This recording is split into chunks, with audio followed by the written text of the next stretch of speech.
இப்ப ரெண்டாவது யுகம் திரேதா யுகம். ஏன் திரேதா யுகம்னு சொல்றோம்னா, சம்ஸ்கிருதம் இங்கிலீஷ் ரெண்டுலயுமே த்ரீனா மூணுன்னு அர்த்தம்.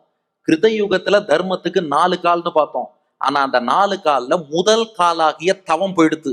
மிச்சம் தூய்மை, கருணை, வாய்மைங்கிற 3 காலோட மட்டும் இப்போ 3 கால் தான் காளமாட்டுக்கு இருக்குன்னா கொஞ்சம் தள்ளாட ஆரம்பிக்கும் இல்லையா? அப்படி 3 கால்களோடு தர்மம் எப்ப இருக்கோ அந்த யுகத்துக்கு தான் திரேதா யுகம்னு பேரு. அப்ப அதுல 3 கால்களோடு தர்மம் தள்ளாடின்னு இருக்கு. தூய்மை, கருணை, வாய்மை 3 மட்டும் தான் இருக்கு. தவம் போயிடுத்து அப்படின்னா மனிதன் மெல்ல மெல்ல தபஸ் பண்றது, அனுஷ்டானத்தெல்லாம் விட ஆரம்பிக்கிறான்னு அர்த்தம். அதுக்கடுத்த யுகத்துக்கு துவாபர யுகம்னு பேரு. துவா, துவே அப்படின்னா ரெண்டுன்னு அர்த்தம். இப்ப இன்னொரு காலம் தர்மத்துக்கு போயிடுறது. எந்த கால் அப்படின்னா தூய்மைங்கிற கால் போயிடுறது. வெளியிலயும் தூய்மை போச்சு, மனசுலயும் தூய்மை போச்சு. ஏதோ மத்தவாளுக்கு கருணை காட்டி உதவறான். ஆனா கருணை காட்டும் போது மனசுக்குள்ள அழுக்கு வச்சுட்டேதான் கருணை காட்டுறான். வாய்மை ஏதோ சத்தியம்ங்கிற பேருக்கு ஏதோ பேசின்னு இருக்கான். அப்ப கருணை வாய்மைங்கிற 2 கால் மட்டும் தர்மத்துக்கு இருக்கு. இன்னும் தள்ளாட ஆரம்பிக்கிறது. அந்த பகுதியை தான் நாம துவாபர யுகம் 2 காலோடு இருக்கும் யுகம்ங்கிறோம். அதுக்கு அடுத்தது கலியுகம்ங்கிறது வருது. கலி அப்படின்னாலே குழப்பம், சண்டை, கலகம், கான்ஃபிளிக்ட்னு அர்த்தம்.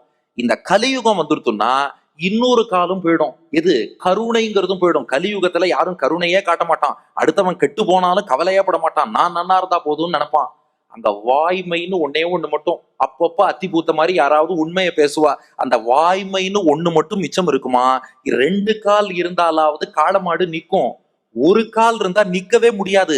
அதனால தர்மம் என்ற காளமாடு நிக்கவே முடியாம தள்ளாடுறது பாருங்க. அதற்குத்தான் கலியுகம் கலியுகம் என்று பெயர்.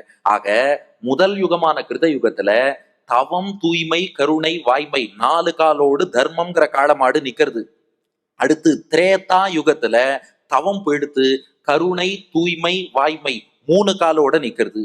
அடுத்து துவாபர யுகம் வந்தது.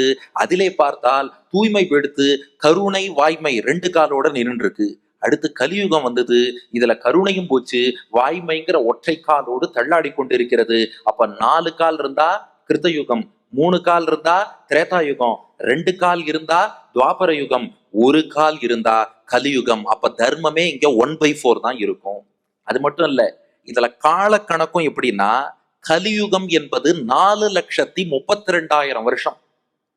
அப்பா என்னப்பா இவ்வளவு வருஷம் சொல்றேன்? ஆமா,